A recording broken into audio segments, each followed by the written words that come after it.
সত্যি আজকে একটা অত্যন্ত সুন্দর প্রোগ্রাম অ্যারেঞ্জ করা হয়েছে, যে আবৃত্তি সন্ধ্যা।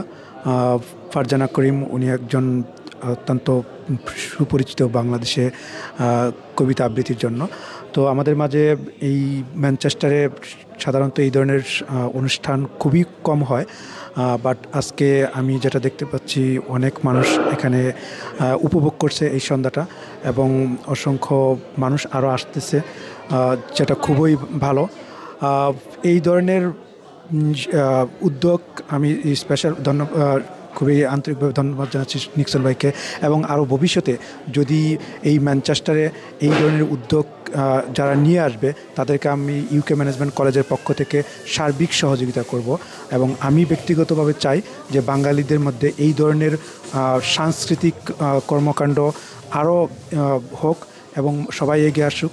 আমাদের প্রতিষ্ঠানের পক্ষ থেকে সবসময় সহযোগিতা করব, এবং আমরাও আরও অনেক অনুষ্ঠান আয়োজন করার চিন্তা করতেছি।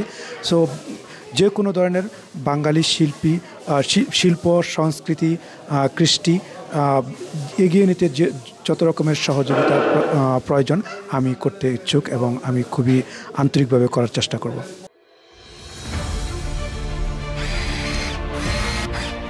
আলোতে থাকুন, ফোকাসে থাকুন, হাত রাখুন প্রজন্মের হাতে।